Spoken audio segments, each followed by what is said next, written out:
The why is the future.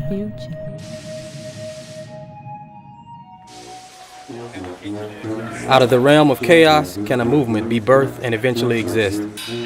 Most people think chaos is defined as unorganization or mass hysteria. Actually, chaos is dimensional nothingness. Creativity can only be cultivated from nothing to become something, taking shape and forming itself into an art form. When you take all those different names and you separate them, that's just what it do in New Orleans. It don't have a lot of unity when it comes. It's like everybody segregate. That's bounce, that's brass, that's rap. Instead of being like that's New Orleans music. And I think if we could do that and find a way to fuse it, we'll have a bigger movement because we have a bigger voice and we have more people that's involved in it. Like look, everything is mixed in, it's a gumbo pot here. So with it being a gumbo pot, you have these different styles and things that people make a new style out of. I love being independent because you get so much independent money and we're not really tripping on deals and PhD deals or label deals or whatever.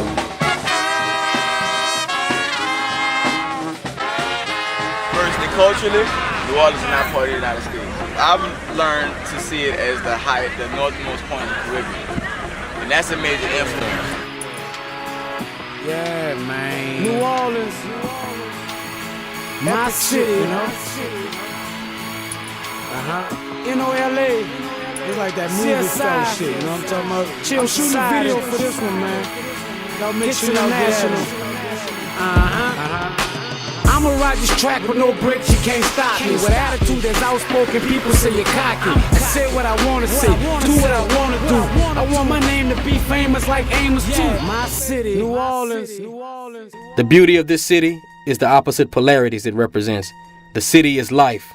The city is death. The city is free, yet enslaved. It's full of saints, yet full of sinners. It's treacherous, yet serene. The city is carefree, but you gotta be careful. It's this kind of mythology that plays a major role in the street science of New Orleans.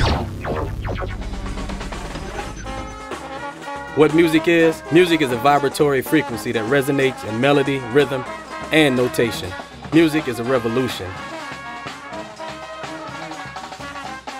In many cases, it's the way to give glory to the Most High. It can be just that different to me. That's the beauty of music. There is no blueprint, just straight alchemy. Combine music with the raw, untapped, organic vibe of the street, and you never know what the result will be. Upon a time in a dark nightclub, there was an MC rocking a mic, bass hitting like a Mack truck, shaking the place, and the freaks wasn't nothing but light. But then I saw this girl that I had to meet, and this freak just couldn't keep still. The music and rhythm is ancestral, yet tribal. A no-holds-barred celebration through oppression that started in what's known as Congo Square. First, before any slaves or whatever like that could move around free when they came to America, and they were docked at the port of New Orleans, they were brought to Congo Square. And they would be brought out to different places and plantations and all this kind of shit where they could do work at.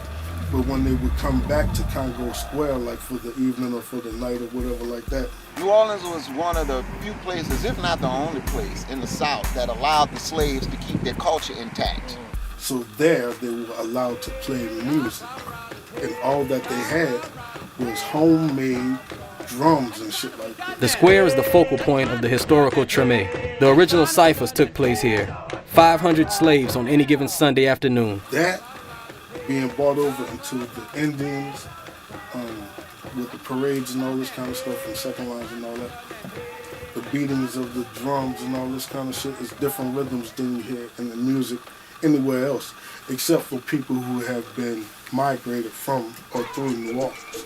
Being New Orleans, a port city, you got all kind of different cultures that used to come through here with different, from different areas like Haiti, the Dominican Republic, Jamaica, Cuba, all those Caribbean and South American, in that direction. Like the music down there has a real kind of rhythmic, samba type tune to it. According to European travelers who witnessed these conventions, the unsupervised slaves resemble savages, not realizing the ancient science of freeing the soul through the vibration of a drum beat. Now, ladies and gentlemen, here's one you all can sing with us.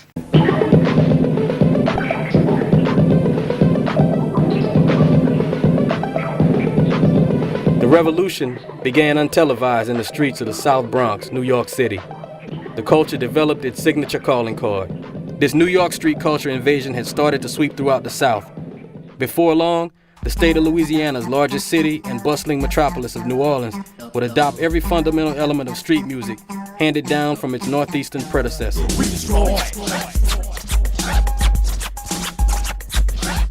New Orleans has had some tie to New York. I've never been able to really make it out, but I noticed when Slick Rick and Dougie Fresh hit, one of the first things that people from New Orleans picked up on, at least from what I had seen, was the way he was dressed. He had on Kangos and silk and jewelry and ballads, and that's how they dressed in New Orleans. Cutmaster Country, I don't know if y'all ever heard of it. He DJ'd in Club Adidas in New Orleans, and this is how you know how bad he was. Club Adidas only sold like water and Skittles and Snickers. No alcohol, but it was a packed house every time. That's how bad he was. So I think he had a lot to do with introducing, you know, the general hip-hop scene in New Orleans, introducing us to New York music.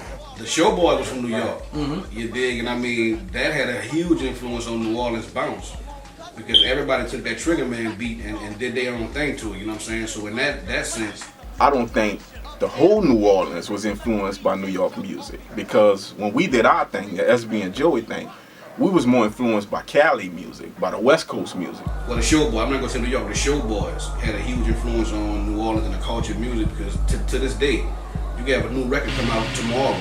They might have elements of that same beat in that record. You know what I mean? Slick Rick and all that spoke about the ballads and the yours and all that. And they was wearing that in New Orleans the same way New York was wearing it. They saying we was country, we was doing the same stuff they was doing. You had cats in NY, yeah, they had their own army type of stuff, but they wasn't rocking camel like down here. They wasn't rocking, you know, soldieries and tees and jabots. That's the part that a lot of folks ain't gonna really acknowledge. That, yeah, I mean, of course, New Orleans is gonna have to be influenced by New York. Who wasn't? From the street slang to the fashion, New Orleans just wasn't influenced by hip-hop. Hip-hop borrowed from New Orleans street culture. You know, we got a lot of early pioneers, you know, who was spitting that street shit way before, you know, a lot of the national stuff, you know, kicked off. The sporty tees, man, especially Gregory D, ERC, who you probably get to speak to, who never got out there, but to me, one of the best ever do it. Nothing is coincidental. Synchronicity was ordered through the universal laws of music and street science. That street science is defined as intelligence level required to decode survival skills when there is a systematic presence of a permanent oppressor. I got game, and all the bricks want to know my name. I got game. When I first met legendary, pioneering producer, entrepreneur, Ice Mike, he hit me to the game of how he helped get New Orleans started on the hip-hop landscape. I called you in a meeting this morning for a matter of extreme importance.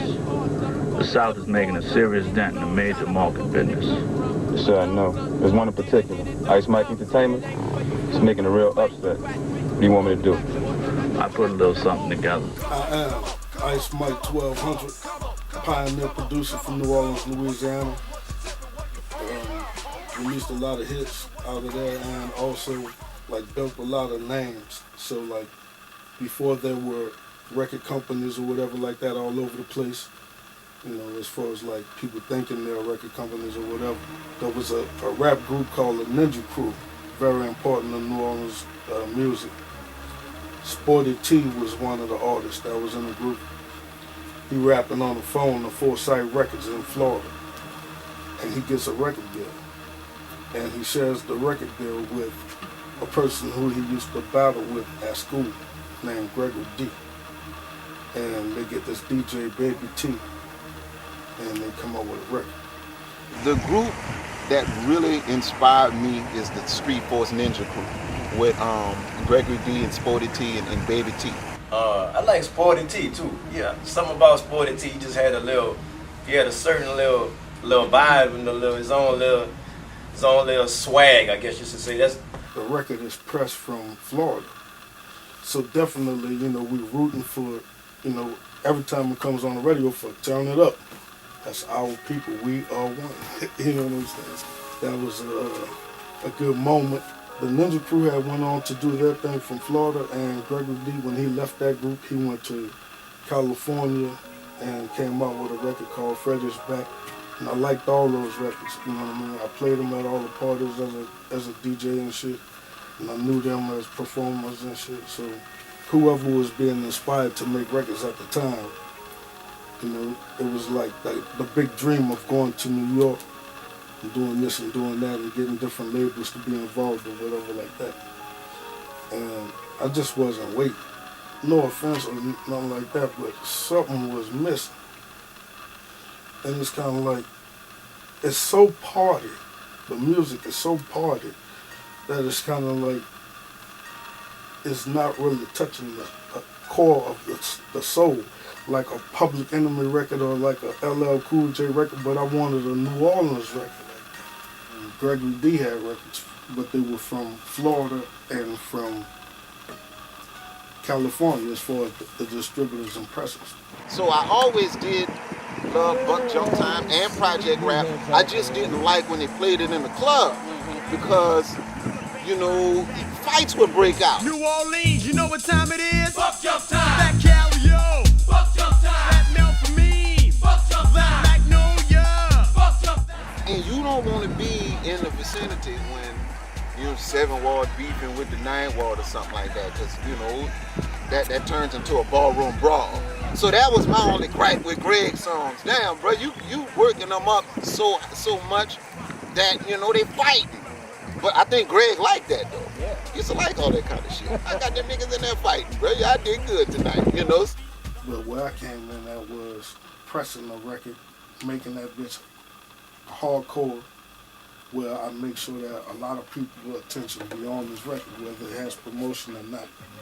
You know what I'm saying? That was my thing. And once it started working and people was following the process, we got shit popping up all over the city, and it's like we intended it to be. Little New York, that's what it had become. I had a rap group. We pressed up a record called 3 the Hard Way about the Duff Boys is what we called ourselves. And we went on tour with NWA, Michelle and Rob Bass, where I was able to do some beats for Rob Bass and go to New York and get that money. This guy, Diamond, really, I need to give credit to Diamond, Jules Washington. And the older cat used to be, you know, producing and recording and all this kind of stuff from his house. Got with Diamond, got the drum machine, got him to let us use that motherfucker. Stayed up all night making about 10 or 12 beats, went to the studio, scratched on all of them bitches, put hooks on the motherfuckers and like picked the best shit. Shit, the music already mine, so I'm gonna just write a rap. And there began I Got Game. I got game.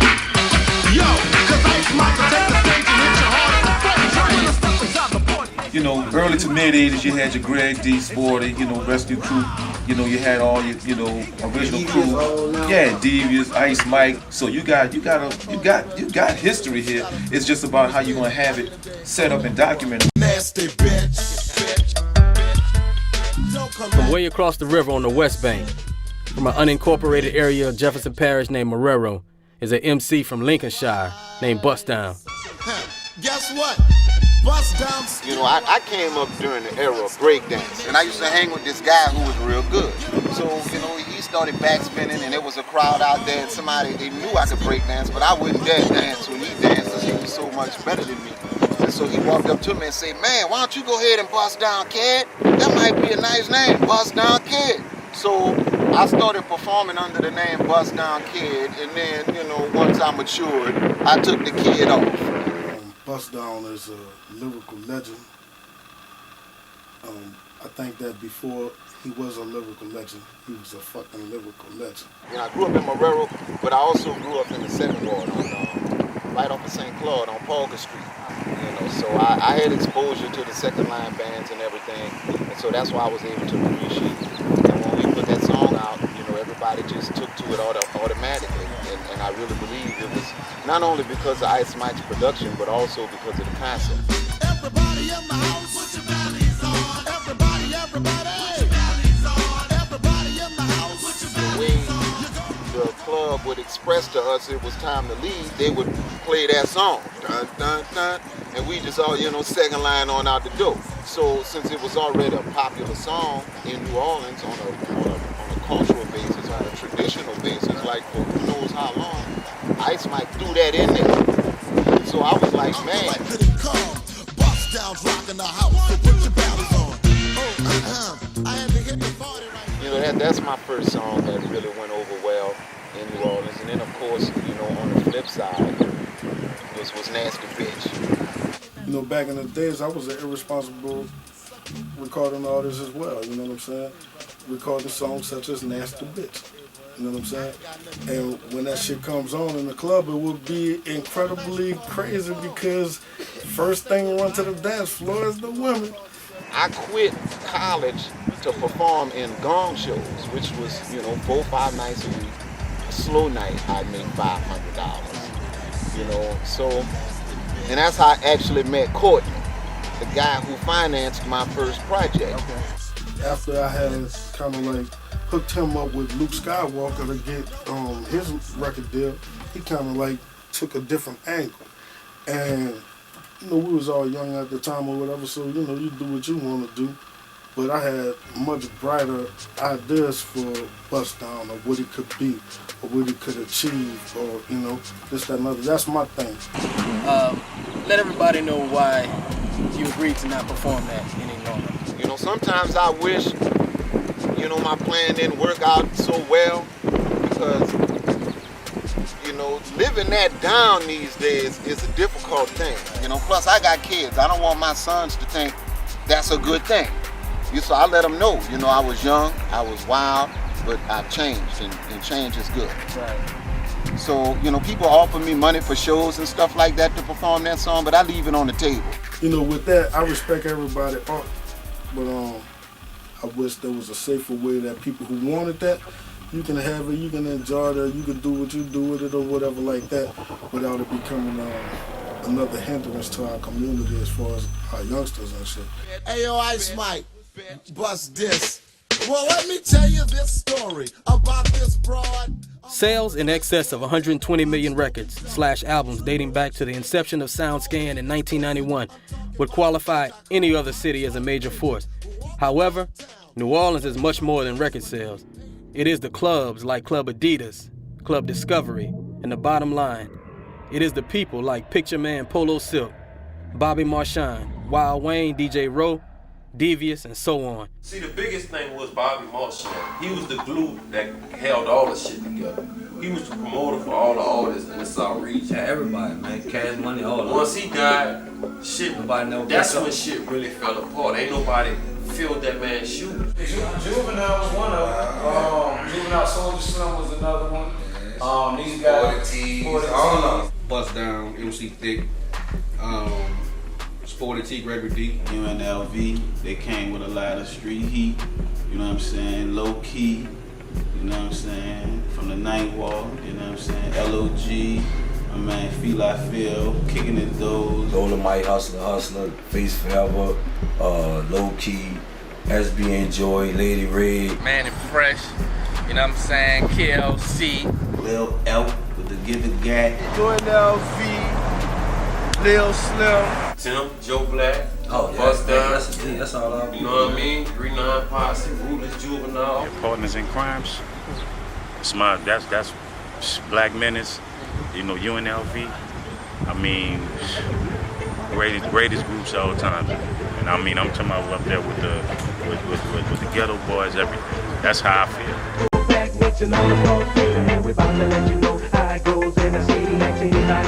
Most times, chemistry is the glue that holds a group together. Throughout the history of show business, and more specifically hip-hop, the greatest of groups have claimed chemistry and brotherhood. However, their ultimate fate rested in spiteful solo projects and frivolous court proceedings over royalties. When you talk about New Orleans hip-hop culture, or bounce, the perfect picture of longevity with 20 years in the industry's Partners in Crime. New Orleans is different, and I'm not trying to put it on a map, but it is what it is. It's like New Orleans, we talk different from everybody in the South. You can go 45 minutes away to Baton Rouge, and from Baton Rouge on out, it sounds the same. You can find that Southern drawl just about anywhere in the South. anywhere in Louisiana but New Orleans. It's the strangest thing. You know, you can hear that drawl from, you know, in Lake Charles or I ain't knocking them, that's my peoples. But, you know, in Shreveport, Baton Rouge, but in New Orleans, the drawl ends. When we first got started, I was going to Serv On. He was an alumni at Serv On. He had graduated like a year or two before I came here. And when I first got there, we had a mutual friend by the name of Dejan. He was with the group called the Drama Squad. And when I first got there, I started rapping. I used to rap in the gym a lot. A lot of people used to like me, you know, around the school saying, you know, I was one of the best rappers. But before I came there, he was like the one that ruled the school with rapping. Like, so when I got there, I was rapping in the gym one day, and a friend of mine, this guy by the name of Gellert, which wasn't my friend at the time, he said, look, you think you good, but I got my partner, he gonna come smoke you, and after he smoke you, he gonna beat you up, like, you know what I'm saying? And I was getting on the bus one day, and I saw him, he was standing on the outside of the bus, and I was looking at him, I was like, damn, that must be dude. So it's like the next day, I'm at band practice outside the school, from the back of the school. He walked up to me, he just started talking to me about the rap music and, you know, things like that. And he was like, look, bro, you gonna walk to the store, get a sandwich? I'm like, yeah. So me and him walking to the store to get a sandwich. While we walking to the store to get a sandwich, he running different rap saying, man, I be in these gong shows, you know, I'm a little older than you, but I'm able to get in, you know what I mean, Big Easy or whatever, boom, boom. Friday night. Yeah, Friday night gong show. Hopped out my mama's window and it was on. Yeah. I hopped out my mama's window, had to put his clothes on behind the garbage can. Yeah. We was doing gong shows back then.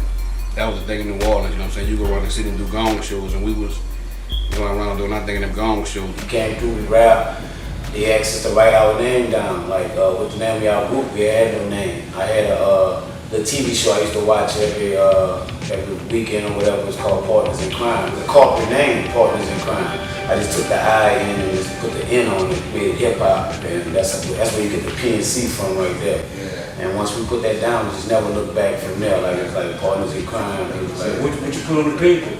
Partners in Crime. And that became the name of us, and from there on, and the people started naming us PNC. Gotta sing, let the good times roll, let 'em roll, let 'em roll. Got to let the good times roll, let 'em roll, let 'em roll. Got to let.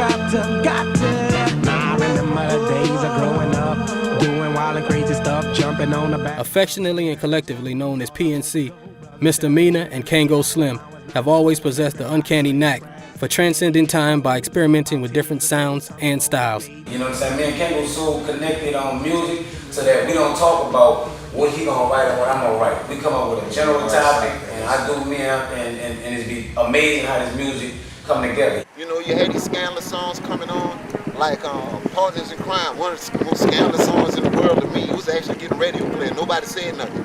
You know, give me some hair on, baby. This is regular rotation. Nobody batted a brow. They just rapping about hair on, turn that shit up. You know, nobody cared because that's the norm. I think that's what keeps us together. Like both of us are God-fearing people, you know what I'm saying? We put God first in everything we do, and we just do our best, trust, and we respect each other. I trust him, he trusts me, and we have never broke that since we've been together as a group. You so pretty, you so fine, I'm so on you, you so mine. I'm your type, you my kind. Can't get your face out of my mind. I'm so attracted to you.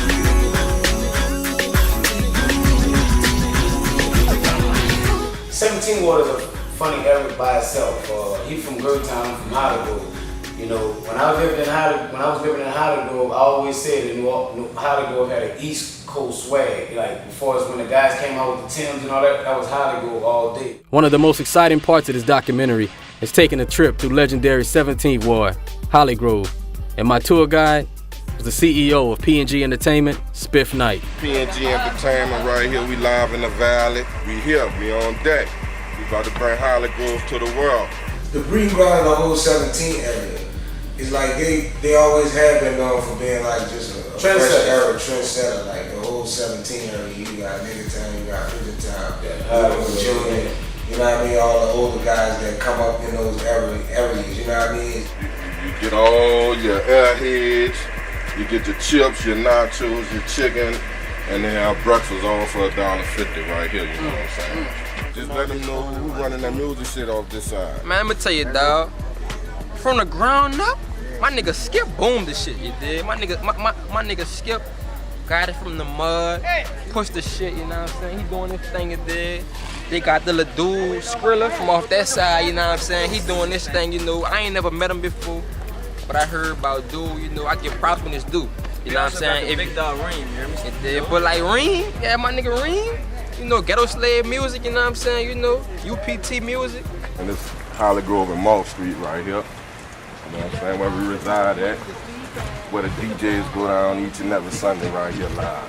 DJ set up out here? DJ every Sunday. I say bow wow wow, yippee yo, yippee yay, can't trust these dog ass hold the day. Better. We pretty much generate on our own because you between Pontchartrain and Holly Grove. A lot of people Airline, and a lot of people don't really know that this part of town really exists. You know what I'm saying? Because it's a hideout. Back then, motherfuckers wasn't really respecting us. The respect came when fucking No Limit, when No Limit blew up. It really put New Orleans on the map. That's when everybody started looking at New Orleans like, whoa, we got a hidden jewel down here. You know, I'm from the mom and pop store era. P used to come through there. Me and P went to school together. He used to come there from Richmond. Say, bro, I got this label, No Limit. We about to take over. Yeah, all right. You got something. What it's called again? No Limit. What's your rap name? Master P. Yeah. What? And every time he would come back, the shit would get bigger and bigger. So one day he comes through, a white boy, a little white kid from Germany. Excuse me, Master P. I'm like, what's he talking to? You? Yeah, what's up with that? Can you sign my shirt? I'm a No Limit Army lover. I'm like, I know this dude playing. I'm thinking he paid the dude to come in or something. But that showed me right then and there. I said, damn, this is about to happen. Giving a most interesting take on the business side of the things is none other than former No Limit artist Mr. Serv On. He talks to us about his life and times learning under Master P. How was that experience for you on No Limit overall? Being that it solidified the city, pretty much it took the city on a worldwide stuff. Man, it's something that, man, that's gonna stay with you for life. Because I watched it from, you know, I had the best mentor, Pete, and he's still my mentor. There's no beef. You know what I'm saying? But seeing it and understanding it, it taught me how to say, yeah, I'm from a rough city, I'm from a crazy ass city. You know, and the attitude I had growing up and trying to make it, then it taught me how to be a businessman. I got to see white man world and see, like, you know what, no matter how tough you are in the streets and the beast, it all boiled down to how smart you are. Serv On our back. Yeah. In the beginning, when we were rapping, Serv On was coming up on the scene that was doing right before the No Limit thing really popped. You know what I mean? I think they want some. Big star with the big guns. Serv On, serve on. New York to New Orleans.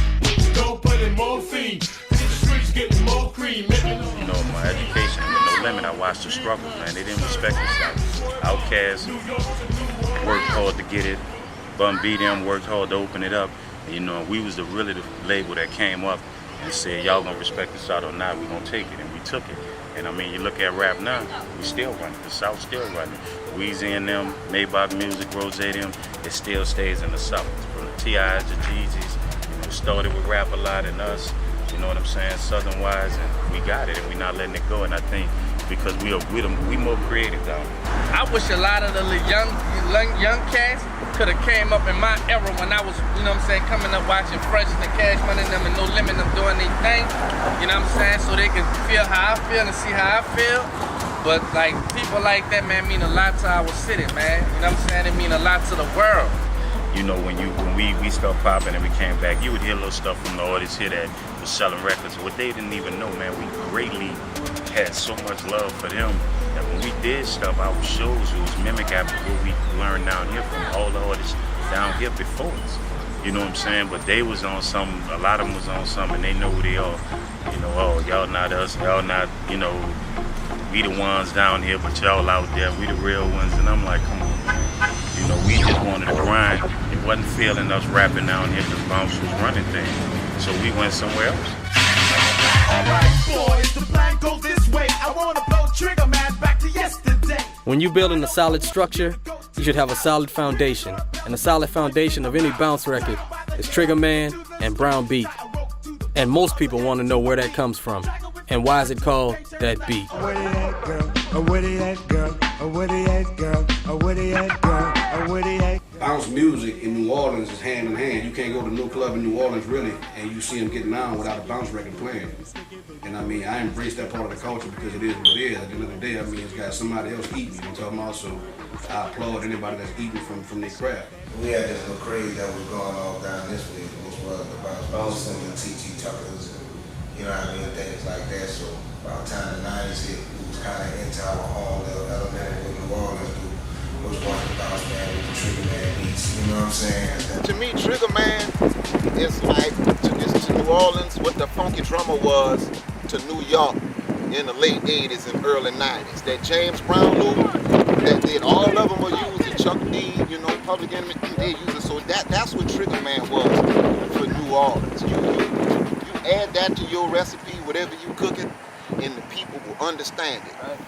And bounce, you know what I mean, you're gonna be taking elements from the two major records, which are Trigger Man and Brown Beat, and you can splice the sounds and take like just the kick drum out of the Brown Beat, or just a snare drum, or just a cowbell out of Trigger Man, or whatever like this, and rearrange them and make different beats and different rhythms in your own patterns using those same songs. Woke one morning, tears in my eyes.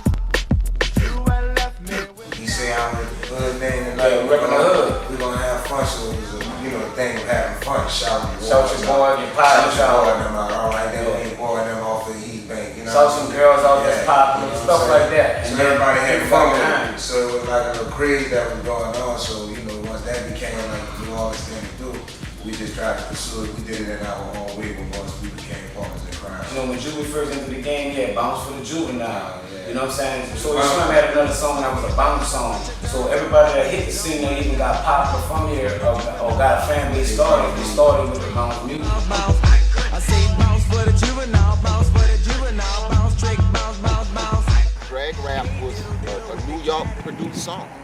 You know, those guys are the show boys. They from New York. And the name of the song was Drag Rap, but New Orleans picked it up and we called it Trigger Man. So Profile Records re-released the song and changed the name to Trigger Man to what we were calling it. That's how influential it was. It's all about what the DJ can do with Trigger Man. If you use a different song, it's not legal. Unless it's Brown Beat, which was Derek B. You know, the only way to go outside of these two beats is to take elements of these two beats to make new beats. But outside of that, you fucking not doing bounce. These sisters used to come to me and say, "Yeah, I just rapper named T Tucker. Ooh, he bad, he cool, he a fool with it." When T Tucker came out with Where They At, and he rapping over a DJ back, spinning that bitch back to back. This dude, DJ Lowdown, who used to spin that Sensations as well, he used to do that all the time. But this DJ named Irv, who used to spin at Ghost Town, which was a hole-in-the-wall club in Holly Grove, he would be doing it. And that's what Tucker would hang out or whatever like that. And I said, well, what kind of style does he have? And they just confused me. They said, well, he's a rapper, but he doesn't really rap. I'm like, how can he rap, but he doesn't really rap? I don't understand that. Just like, you know, being, you know, pregnant kind of, sort of. You know, I don't get that. So when I first heard it, I had to compete with him with my national release, with, you know, pop that thing. You know, and when I heard it, I didn't get it.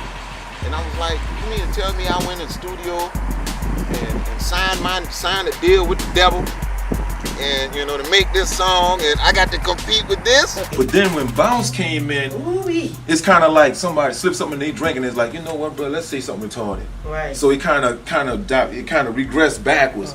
But bounce is very, very important. It's like jazz. It's because it's something of our own. It's something we made. It's something, you know, we can say if it's right or if it's wrong or whatever.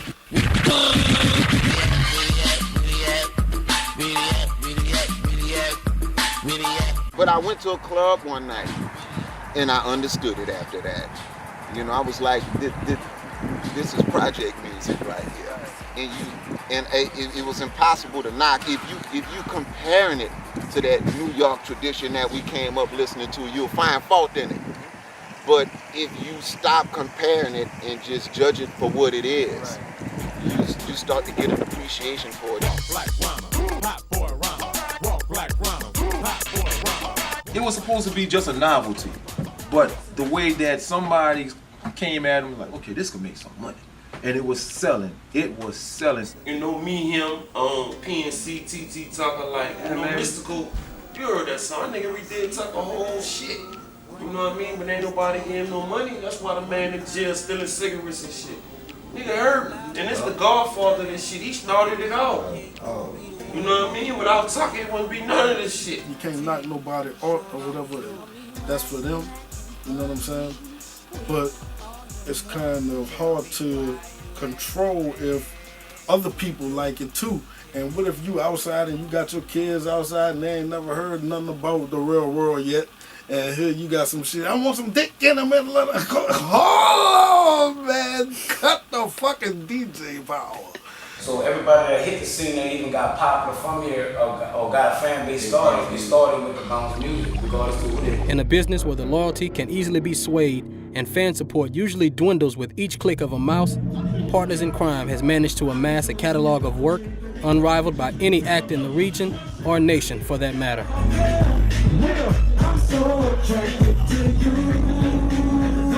Menace rap his ass off. People don't seem to think he really can rap. Dude can rap his ass off. Kango to me mixed with Marvin Gaye, Bob Marley. He got every talent that you can really name from artists that could sing like that. And he's somebody, him and Menace, that I want them to let the world get to see him and him, you know what I'm saying? Them my guys. Somehow the politics played out to where Bounce took a front seat. So that's when they kind of started switching gears to where they had to have more radio play with these songs. And it's like, wait a minute, you still got Full Pack, man. You still got Tim Smoot. You still got a lot of hot cats. You still got Devious, trying to get on in this rotation. New Orleans has many institutions. I caught up with historian and artist from Uptown Artworks, Uptown's illest Charlie Vaughn. Bounce was a blessing and a curse to the city because it brought a new style. It made like certain neighborhood superstars who ain't have nothing to say except hype a crowd up become actually more known than cats who would stay up 3-4 in the morning writing tight rhymes. Right. So it was a balance thing, man. And and a lot of lyricists, my God, they hated Bounce. Man, that is garbage. It's killing the game. We out of work because of this bullshit. But what happened was you had these little babies whose mothers, fathers, their parents would listen to Bounce.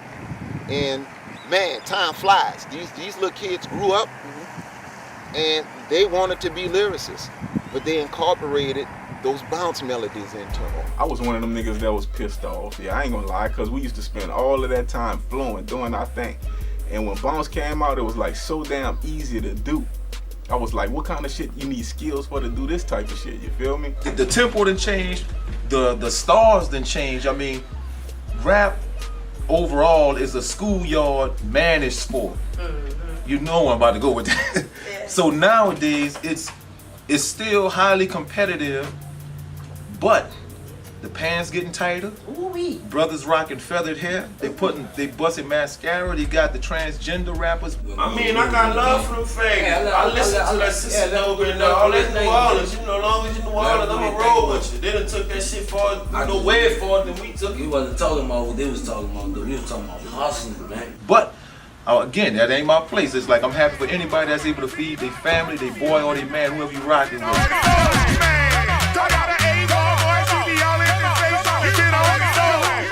The city itself has so much talent, but it's like, it's kind of like jumping on the Soul Train line. It's like only one person can dance or two people can dance at a time.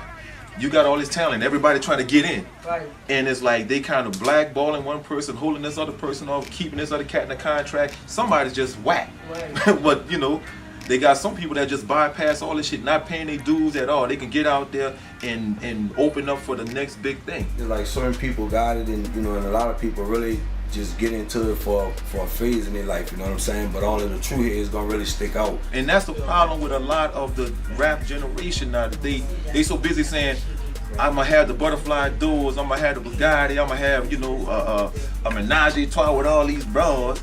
And when you shut the music off and cut the studio time out, you still back home with mama. Needing a bus transfer from her.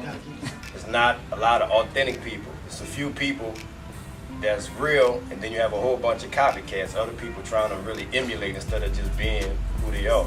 This is a force to be reckoned with, but we just got to get that right avenue, man. You know how many more Tim Smooths we got, how many more Bust Downs. We got D1s out here. We got Currency. Some of this stuff can't be repackaged nowhere else. They try to, Say like when Juvie dropped, when he hit him with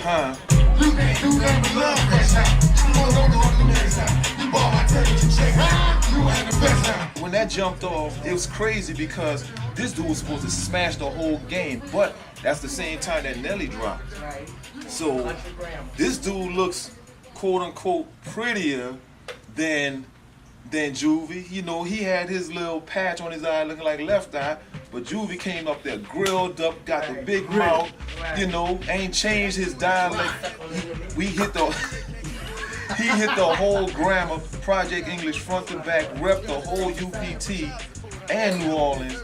The one song, Back That Ass Up, had probably the most bounce elements, as far as close to that kind of thing. You can mix them together and all that. It goes with that genre. If you're from New Orleans, Cash Money got a big influence on everybody, because they've been a #1 record company in the city for years.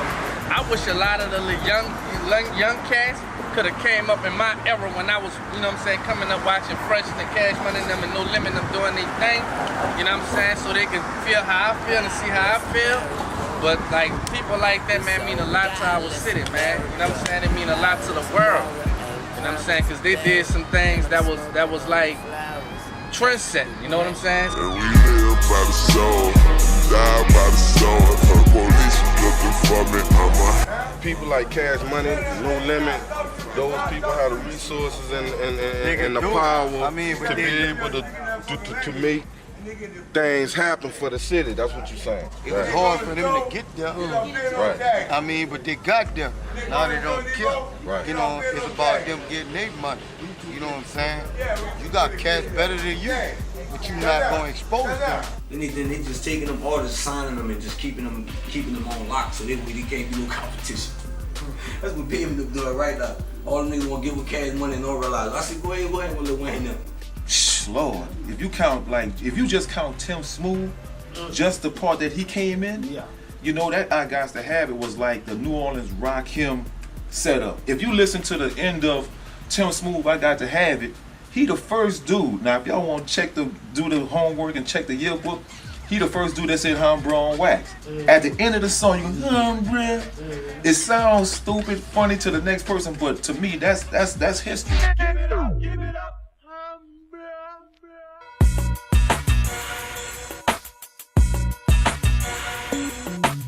Hailing from the Kennedy Heights section of the West Bank, the same West Bank that produced the likes of Ice Mike, MC Thick, Bust Down, and the Mobo Joe Camp, among others, Tim Smooth was known as a flawless writer and embodied all the qualities of a complete MC. Well, Tim Smooth was definitely one of the all-time great lyricists. So Tim, he was a showman. He had a lot of showmanship with his lyrics, and in hip hop or in music, period, you gotta have that, because it's more than just rapping. You gotta have showmanship, you know what I'm saying? And that's something I can say that we learned from Tim. Just the heart in Tim Smooth to battle Run DMC on Canal Street in front of the Clarion back in those days when all the rappers would come to the Clarion Hotel. And not just that, Tim's delivery was like second to none too, though. It ain't just it ain't just what he said, it's how he said it. He had a way of articulating that stuff and going down with it and bringing it back up and adding animation to his words. You know what I'm talking about? A lot of what they're doing right now, right. As far as like really rapping, it was like Tim Smooth. He was like really rapping. You know what I'm saying? You could hear the analogies, you could hear the cleverness, you could hear his wit, you could hear his flow. You know what I'm saying? I'm like, man, this dude really really spitting. You know what I'm saying? No. Yeah, instead, I'm looking at your head and trying to find a way to say the phrase that pays to get your ass in bed. The general consensus of Tim Smooth is that he's that dude, personally, professionally, and lyrically, loved by fellow MCs and the city alike. He is generally regarded as one of the best lyricists and engaging personalities to ever emerge from the New Orleans music scene. Tim wrote all that early shit for Mystical, you know what I mean? And then he got his deal with Rap A Lot, you know, that shit ain't went too good. Tim doing his thing. Tim still was working, bro, like up until recently. I think Tim dropped his last album was like in 2007. Look, a lot of people know it. When I had my braids in my hand, they used to say we look like twins. That's how me and Dude got a relationship. But besides that, Dude been one of the best spitters from the city from a long time. I'm talking about lyrical. In our opinion, we always felt Tim's problem was he lacked beats.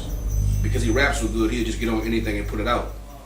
You dig what I'm saying? But Tim lyrically, dude, like if you get Tim in a room with a beat on or just with no beat, everybody gonna listen and be like, whoa, you know what I'm talking about? Real with it, ain't no punks in the heights. The heights don't make no punks. I'm coming real with it, ain't no punks in the heights. When recording historical accounts, one must be careful not to rewrite what was already lived out. Folk heroes are born through imagination and live through generations who tell the tales.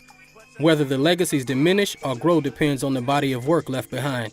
Respect comes from all angles, and everyone I talk to on camera and off camera seem to direct all conversation back to Tim Smooth. It was a West Bank thing, a West Bank thing, a West Bank thing, a West Bank thing, a West Bank thing. The story of New Orleans street music wouldn't be complete without acknowledging the West Bank, which is made up of Algiers, Gretna, Harvey, Marrero, West Wego, Avondale, and Bridge City. Coming out of the West Bank, Trey A was an absolute monster. Joe Blakk, I still listen to his stuff.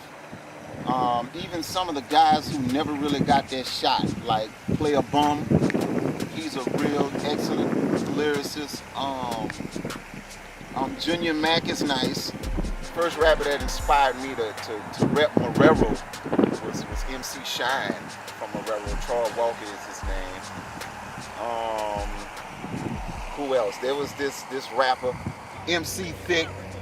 He was good at finessing the track. I'm smooth, prominent, influential, dominant. Could take a situation, good or bad, and put a rhyme in it. No need to get ignorant, belligerent, or violent, cause real bad boys hit hard and move silent. You know, he was good with flows like that. He was an all-around guy. He wasn't the greatest battle rapper. I mean, he was good, he was treacherous, but he was more like an all-around guy. He could battle rap, he could write a song, he could flow. The West Bank at one point had, in my eyes, some of the tightest lyrical writers. You know, and this was still early on in the game. I'm still counting late 80s, early 90s, but he could still go back further. But you had Tim Smooth, Bust Down, MC Thick, and that's just the three. You know, and they jumped off the porch smashing stuff. Like, it wasn't like no, you know, we gonna give y'all some old bum run DMC rhyme. It was like they kind of took it to the next level. So that was one section. I'm on it. When it's creeping on and come up on it. And if you run up, you get done. A lot of people across the river, you know, they don't come on our side of the river because they don't have to come on our side of the river. Fuck.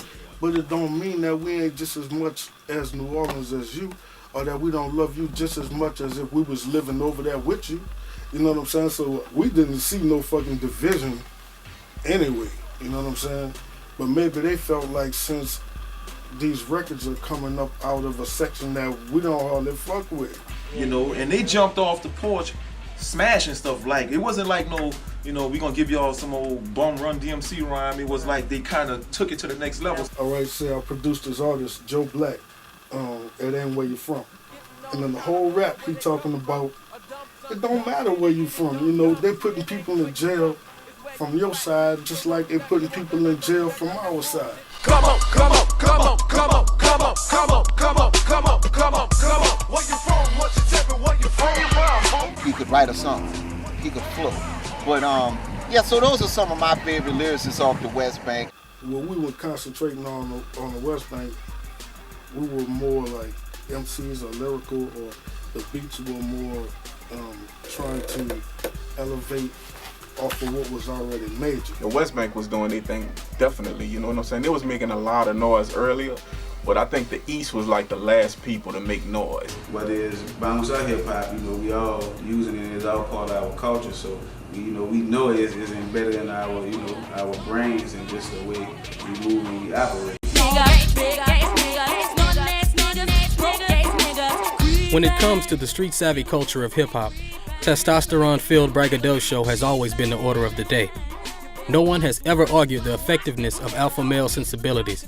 That do or die mentality, from the womb to the concrete, exists in New Orleans as any other place. However, for every yin, there has to be a yang to balance it out. That necessary feminine energy was brought forth by the likes of the Ghetto Twins, Miss T, Cheeky Blakk, and the most distinguishable angelic voice ever in hip-hop, Mama Mia X. They all brought exclusive qualities to the unique timeline of New Orleans street music and proved they could hold their own with male counterparts. I was able to catch up with two for this film, Ninth Ward veteran and bounce music mistress of ceremony, Cheeky Blakk, and the multi-talented pillar of Cash Money Records, Miss T, who holds the distinction of being the first female artist released on the now Empirical label. I've been in the business for maybe over 17 years. I started when I was 14 years old. I got my first start with Cash Money Records, y'all know them. I was the first female. Miss T is a person that's like straightforward and really talk about relationships. That like I'm like a voice for female.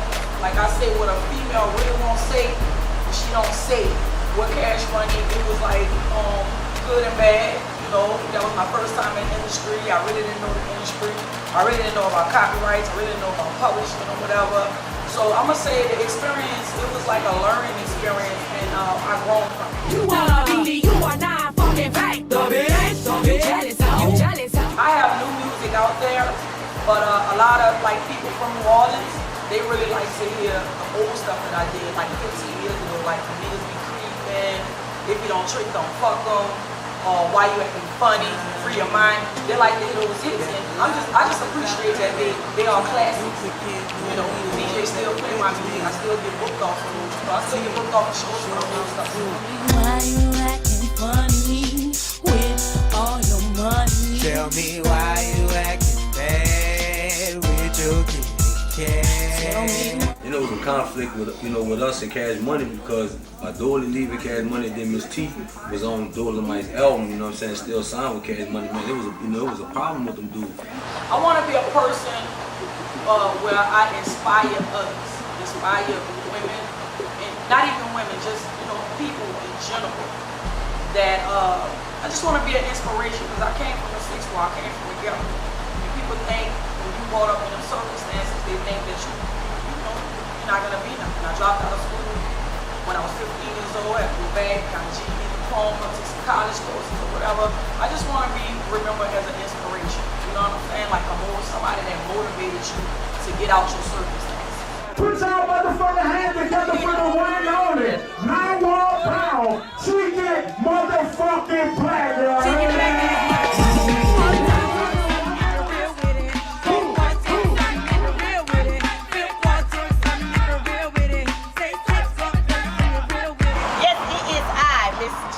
Cheeky Blakk, wife of a widow pimp, you know what I'm talking about?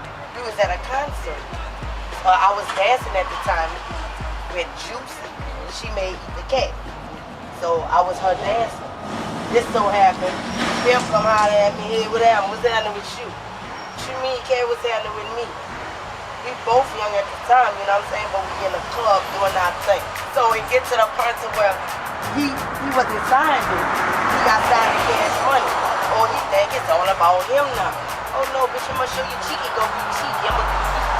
Well, Pimp Daddy laid up there. He came, he wrote a song about me, which he taught me this during our good relationship. But at the end part of it, it became hard. You heard me? He dissed me, I dissed him. I came off. When I came off, I came hard. I'm gonna come up and now you know it's all good. Cause Cheeky Blakk is about to kick it by the childhood. I'm gonna come up and I jumped on a bandwagon with Mobo Joe. They used to have Ruthless Juvenile, MC Spud, Code 6, me. I mean, They was located on the West Bank. My first time recording fucked me up. I messed me up.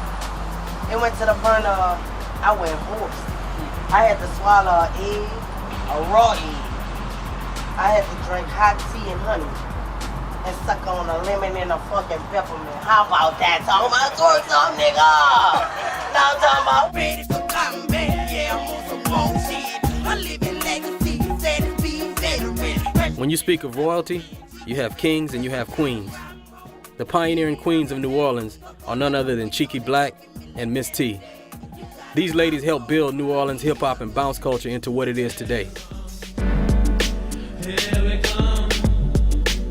When you speak about hustle bounce, one of the most notorious figures from the mid-90s New Orleans bounce scene is Dolomite and producer Mike Dog. I first touched wax in 94 on Baby Mom shit on Miss T. On that happy thing, much love. You know what I mean? And then, 95, I dropped that hustle on Red Rum. 97, I dropped another album on Red Rum, Rough in the Ghetto. Fuck, we just been grinding from here to there. I've been on all type of labels, Red Rum, High Power, Rough Era. I mean, I've been doing like production, bro, since like 10th grade in high school, you know what I'm saying? And just through that phase, I helped, a lot of people, I did a lot of CDs, from 90 to all the way down, you know what I'm saying? I've been rolling with dogs since we hooked up in 94, 93, you know what I mean? Them niggas caught me in a bowling alley. We just had come from a show all the time. I'm sitting that bitch getting drunk or whatever. And God bless the dead, our manager, the homie, Big Sneeze, they got a label, Red Rum, so. You know what I mean? I was like, fuck it, I jumped ship. You know what I mean? Like, I was ready to come out now, because, I got people calling one day when I was coming out on Cash Money, they started holding the shit. You know what I mean? No one releases. So I jumped ship in from early 90s, I say from 90 to 2003, shit was good. You know what I mean? For all the artists, all of the artists. We all was still living off our shit, doing shows here or there. Nothing that ghetto, my brother. Brothers killing up one another. We was in business, man. We helped all of them, man. We done book shows with Cash Money, Master P, and all of them. We was feeding and the only ones came back to book us was Master P. Cash Money never came back and gave a show and booked us, bro. They gotta get their money, bro. I'm just like, fuck, we ghetto children, bro. We ain't grew up, knowing about laws and this and that, and nigga had to learn that shit as they go. Yeah. You know what I'm saying? So that's how nigga wind up in this situation. If we would have been on our business back then, we'll be rich right now. It just was a learning experience for me. That's but one thing, I never stopped, grinding, man. I just stayed connecting with people, bro, you know what I'm saying? Because outside of here, we get a black eye for business for whatever reason. I can't speak on it because I don't know firsthand, but I just know we got a black eye for being businessmen in New Orleans, and then internally, it's like you say, everybody clicked up. They got this clique that don't like that clique, and that clique don't like that clique for whatever reason, and that's keeping people from coming together and really exposing and blowing the top off of what the music in New Orleans. You know what I'm talking about? A lot of people deserve it, but it's really about who want it the most, bro. You know what I'm saying? Because we could always, just like our nieces and nephews, they look up to us as far as, in the business, they want to see us get it, but it's like we gotta still want to see ourselves get it too. Right. You know what I'm saying? And that's why I say it's about who really want it the most, bro. Watch me hit him, watch me lit him. Watch me hit him, watch me live, then my nines spit him. Watch me hit him, watch me lit him. Watch me hit him, watch me lit him. I did more than live but still. One of the earlier groups from second generation New Orleans hip hop is former big boy recording artist Black Menace, Threat, and J-Dog. We was just J-Dog and Threat. Wasn't even Black Menace at first. We used to go to the shows and use the same instrumental, huh? Right. Too short, I ain't tripping. Yeah. We used to go put that on every show, you know what I'm saying? We was winning first place. All that money with Too Short. Yeah, we made a lot of money with Too Short. You know what I'm saying? But we used to go to these dog shows, you know what I'm saying? And that's what kind of like, everybody was like, y'all should do a record. For us, it was good. Right, really. It was good for us. It wasn't like a rat race for us to look for the major. We was basically like cool, being independent. And they the level was that. You know, they it's just that we wasn't just like local.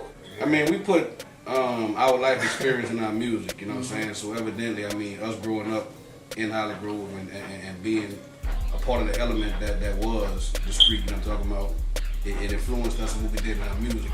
If you look at the creativity of a rapper like J-Dog,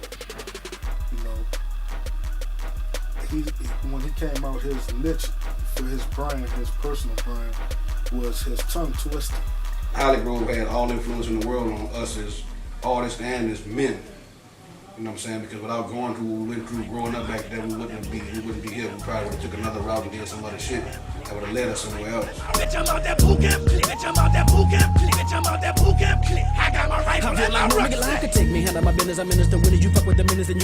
think New Orleans can thrive on independent, you know, music and artists and labels and all that type of stuff because we not really waiting on, you know, major deals or whatever. Like, you know. To hear about voices of the past, I had to hear about a new voice, Ses45, CEO, owner of Nothing But Fire Records and Nothing But Fire Record Store. A friend of mine made me won't get in this game when I saw one of my partners in school, my partner Daddy-O, that's his name. He had a song called Master Trick Daddy. You heard me? The song was all on the radio and shit, but the summer he come back to school the next school year, you know what I'm saying? He slugged up, got the goals, fresh animal ballads, you heard me? He walking around that thing, you know, so when I saw it could happen, I saw it was possible, so, you know, that's what made me get it in, and that's another example of how, you know, we not waiting till a situation happens, we just creating our own situation, creating our own life.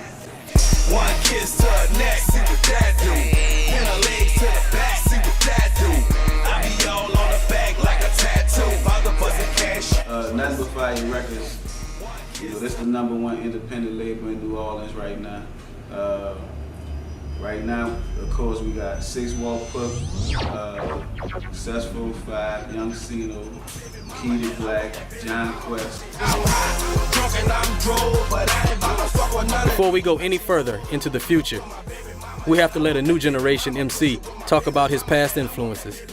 6 Ward Puck weighed in on who his influences were. There's a lot of cats you heard. I don't want to say too many names, get a couple of them, but there's a lot of cats that when I was young, you know, I was coming up listening to. You know, my sister is Miss T. She a legend down here in the city. And, you know, growing up with her, you know, she was like the first lady of Cash Money Records down here. You know, I always been following her, so she used to give me a fight to want to do it too. You know, coming up. So, while our grandfather on our daddy's side, he always had his little band.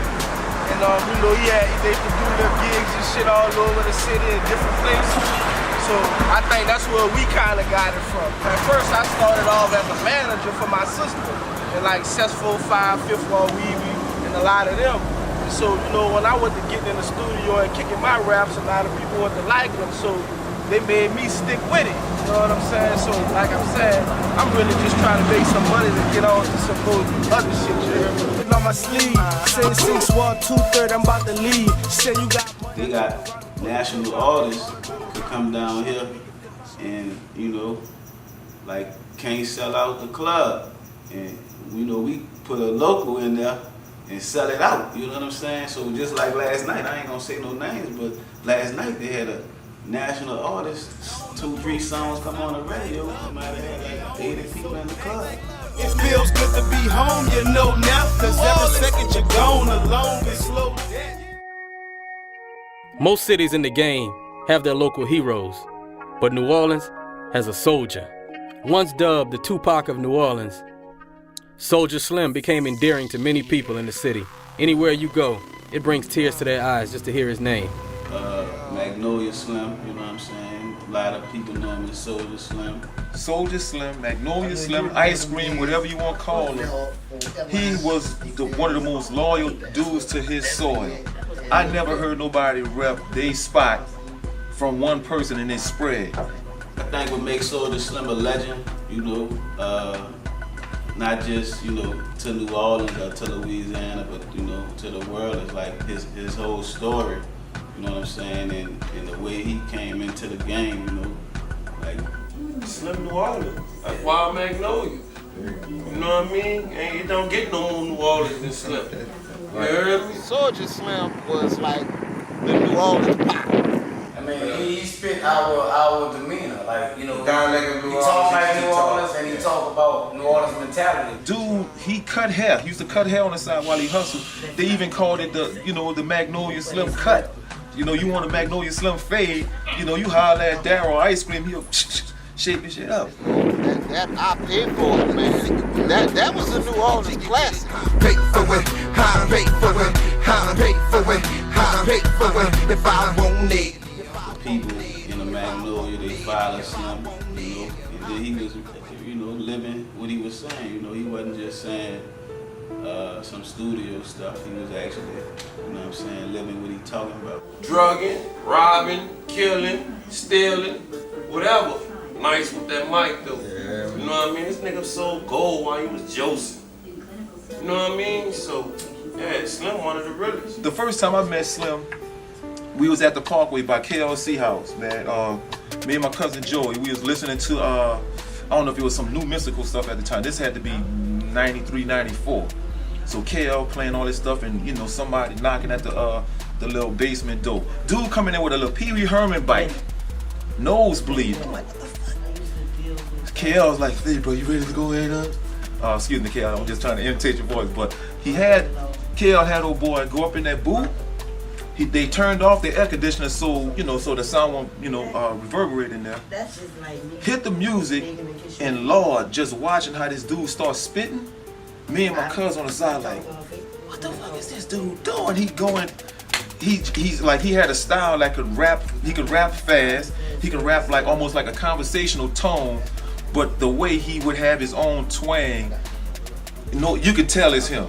First rapper that really gave me goosebumps and chill bumps when I listened to him. Not only because you just felt how authentic and true it was what he was saying, it was just, he was one of those rappers, specifically in New Orleans, that really kind of educated me on principles, and he confirmed some of the things that I was feeling. You know what I'm saying? Like, you hear him rap about it. You know what I'm saying? What's real? What's fake? Yeah, hold it down for my dog, you understand what I'm saying? Real, keep it real, you feel me?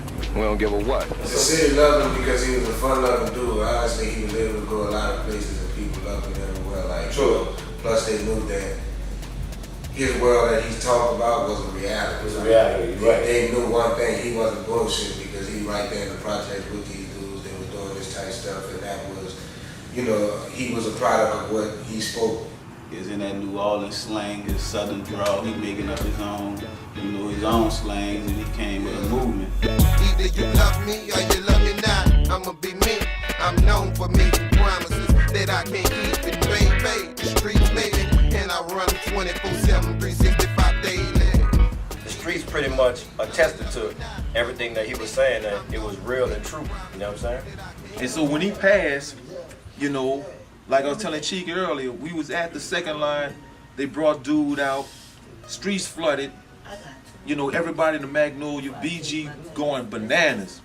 And just watching like the most hardest dudes in the city shed a tear for this dude, you know, that meant something to me. I kind of got like a little weeped out. I'm like, hold on, you trying to catch yourself like, we up in here. But that's what he meant. He represented what was real. Whether if it was right or wrong, you're going to be the judge of that. But that's what he represented. Me right now is greater right now, you feel what I'm saying? But you know, I need a big lick for to go ahead on and get, you feel me? Me or you love me not. I'ma be me. I'm known for me. Promises that I can't. He carried the city on his back until he met his final resting place. It's so sad how many of them are not here. It's a lot of them. Rest in peace, Mr. Magic, Pimp Daddy, Magnolia Shorty, Magnolia Slim, a.k.a. Soldier Slim, Trey 8, Yellow Boy, G Slim, VL Mike, Mr. Ivan, Tim Smooth, Sporty T, and Daddy-O. But there's other local artists that never even had the fame that these artists had. Rest in peace to you too.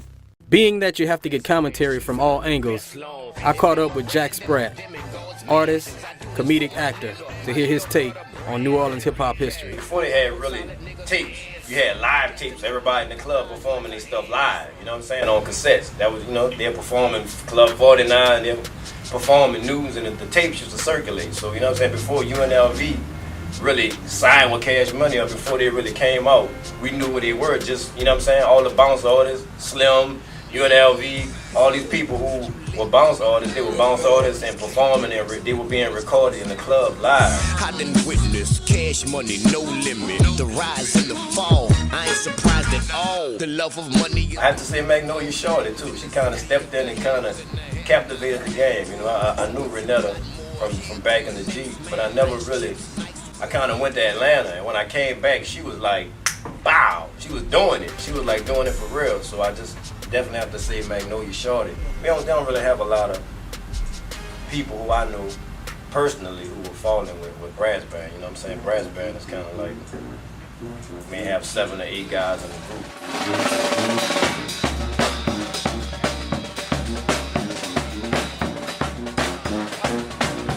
On this hot summer day at a New Orleans street party, I caught up with Roy Lancaster, trombone player of a Young Fellas brass band.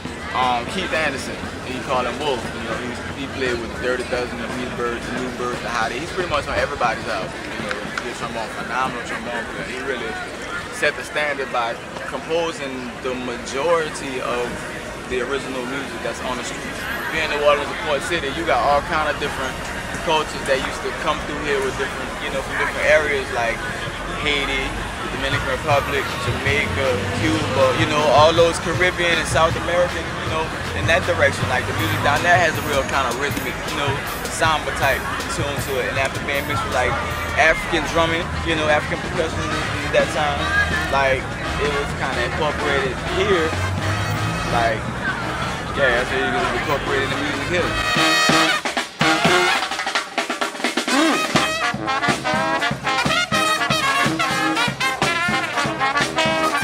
Like, to be honest, like, we kind of got it.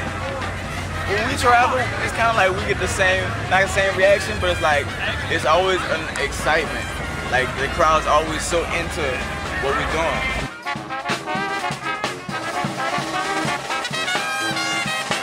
New Orleans even boasts the only all-female brass band in the world, the original Peanettes. They must not know how to Peanettes roll. Yeah, they don't know. They don't know. Party all day and drink all night.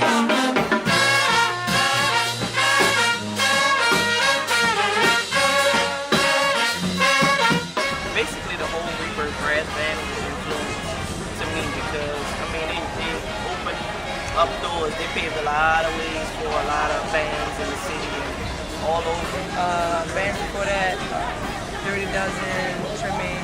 So just really locally, those are the guys that influence us. We have other brass bands like Newburgh, the Stooges, that we came up listening to. I think we're more appreciated in other states and out the country versus here in our own city. Right? It's good to go outside and to help people experience things.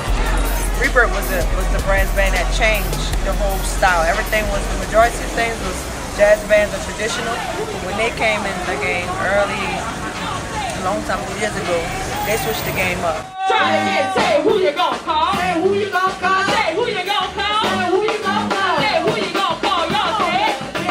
There's a lot of female vocalists, but there's not that very many women playing instruments. We may have some piano players, but you know, to see horn players, you know, people are kind of intimidated by that to see women. So of course, there's always that stigma attached to like, oh yeah, they play well for girls, or to think that as female musicians that we cannot play on the same level as the males. So it's just that always that challenge of overcoming that bias.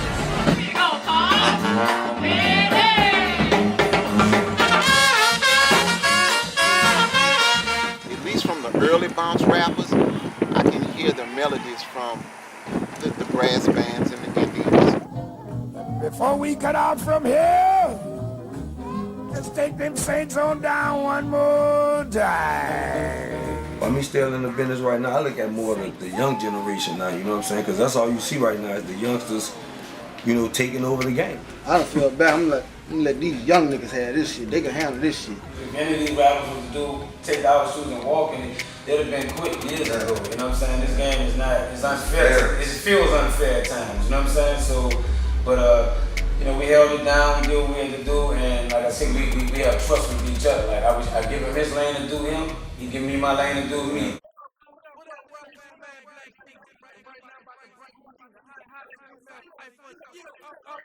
Initially, when researching subjects for this film, I kept running across the name Blakk & Mild, the hottest name in the streets today when it comes to bounce music. He knows his way around that beat.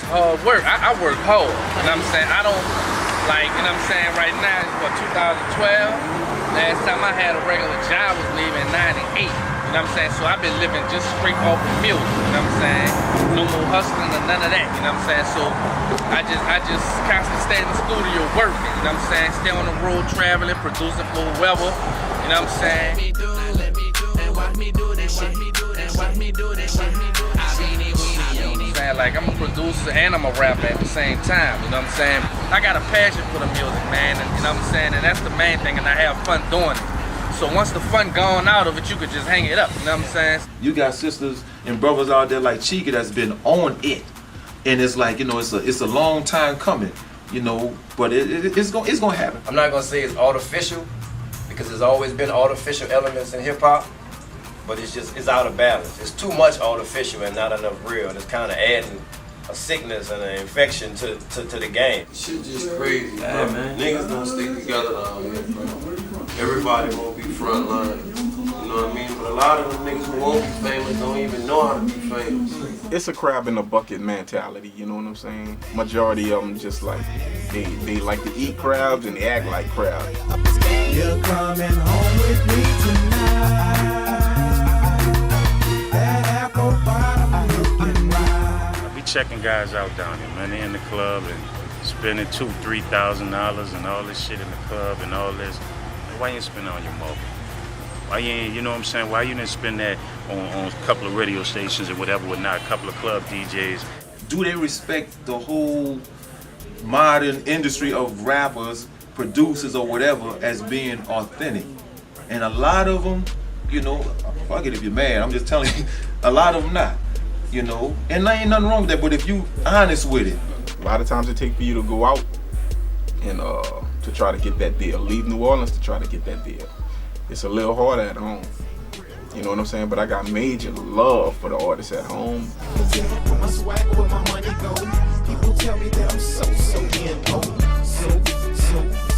In New Orleans, anything could go down at any time. Spontaneity is the name of the game. Freestyle sessions go on at any time without warning. One of the most notorious lyricists from the city of New Orleans is J-Dog from Black Menace. He gave us an impromptu recreation of his now infamous verse from Boot Camp Click, 1994. I had to dig in the archives to get this one out of here. They put not the cobwebs off it, you dig, but look. I feel like no nigga lie I can take, man. Like my business, I'm in this. The one that you fuck with the minutes and you will be tasting my tennis. And when I get finished, you needing the dentist, I'm ready to end this nigga defenseless when I be licking this shit down. Hold up, where the fuck you going? Nah, nigga, don't quit now. Reaching up under your shirt to get the strap, but you ain't using shit. Fuck pulling out guns, I'ma start drowning niggas like Susan Smith, cause you's a bitch. Nigga, I'm leaving you wetter than your bitch cock. It's drama time when I'm playing the role of the Black Alfred Hitchcock. BOOTCAMP, let it be known by the best league. Now what the fuck that camp like? It's for life, SA. I got the block locked the fuck down and I'm still pulling the plug. Much love to my nigga that's full of the budgie. Slim, what up, cuz? I'm buzzed off the suds, pot and I does what I wants to. Think you're pretty CAT smart, don't you? That first step's to Lulu and I'm too true, so chill. Illustrate from that 504, so slow your roll and recognize the real. Bitch, I'm out that boot camp. Haha, 1995, nigga, you shit. They hollering, Cheeks, where you been at? Cheeks, you looking good. You know the streets talking. Keep doing what you're doing. They hollering, Cheeks, where you been at? Cheeks, you looking good. You know the streets talking. Keep doing what you're doing. Cheeks, where you been at? Cheeks, you looking good. You know the streets talking. Keep doing what you're doing. Why? I be some raw girl. I said some raw shit. I'm not your average woman you been involved with. I be on some bullshit. What you know about being at the Gram is walking the red carpet, jumping out the Maybach flossing. I'm so Gucci, and I got Lucci. Doing raw shit is no man one of my duties. Living my life is something like the movies. Everybody's watching, everybody's talking. You can be minding your own business, still gonna start shit. Guess that's something they do in New Orleans. Dealing with cheeks, you be famous in the morning. Lights, camera, action is something what they call it. Bet you be about your business when dealing with a raw shit. Cheeky what, cheeky who, that's what they call me. And I'm off, bitch. We are very happy to have swung this number for you folks. It's cutting out time now. They have so much fucking talent in this city. We should be back to where we was, where it was like New Orleans is the fucking shit, bro. 'Cause they got some fucking talent here. You know, that's just like the nature, you know what I'm saying, of the hustlers nowadays. We hustling and we getting it in, so, you know, we gonna get this money, and then once the people notice us and they won't sit down and talk to us and talk some numbers. All we have to do is pull together, have an opportunity to get together and actually work together. Then we wouldn't have that problem at all. I just, that pray that these people, just get what, they deserve down here, bro. I mean, after that storm, bro, I mean, just bring it back up. I feel like after the storm, man, people didn't really get their just due down here, man. You know what I'm saying? And it's, like I said, I send out much love to the real NO people, bro. Who out here feeling that struggle, you know what I'm saying? It's about partying, you know what I'm saying? Because it's a party city. So, you know what I'm saying? Long as we can rock the, you know what I'm saying, the house, the club, you know what I'm saying? From the streets to the project, we can go. Initially, when coming up with the title for this film, I had to even ask myself, what does We Are One mean? I think I have my answer now. The common thread between all of this is music. No more, no less. I wanted people to feel the way I felt growing up. I wanted people to feel the music of New Orleans. Whether it's brass bands, whether it's bounce, whether it's hip hop. New Orleans does it like no other place. You heard me? I'm in the Dragons, then this nigga Dapper tore it up. My city, New Orleans. You already know. Yeah. You heard me? Mine's in the building. Let them know who you be.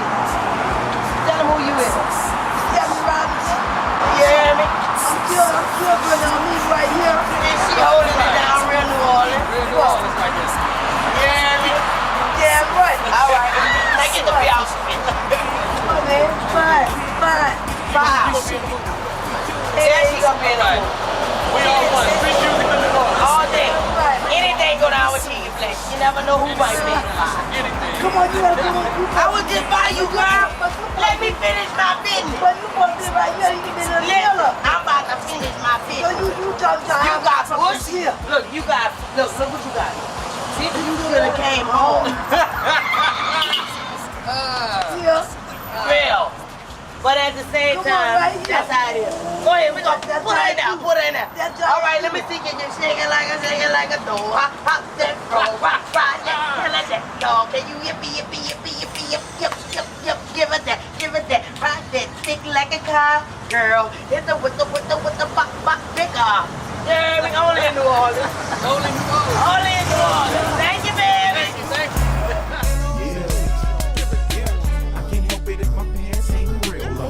You can tell from my swagger where my money go. People tell me that I'm so in-o. So in-o. So in-o. So in-o. The way it goes. You know what they told me? I'm super size, so fresh, so deaf. With a blunt behind my ear, other ear, cigarette. New Orleans wore it with a dress in the best. Just a piece around your neck, cost you 6 or 7 checks. Yes. Hit the club, grab a fifth of that Patron so I can eyeball a yap without my hater blockers. I see when I'm not home, they treat me like I'm pack a stack. I'm thinking it's the NO hat, I'm about to turn this to Iraq. Say, bruh, really? We rather pimp whips and go and holler at a chick with big lips and lace chips. People tell me that my clothes really bright, that I glow in the night and wet your bows with the stripes. Tell a DJ play that dun dun dun dun dun dun dun dun. Make the ladies booty loose, now they coming out their shoes. Always make my presence known where the wind blow. No matter where I go, they say I'm so N-O. I can't help it if my pants hang real low. And the jewelry in my mouth ain't removable. You can tell from my swagger where my money go.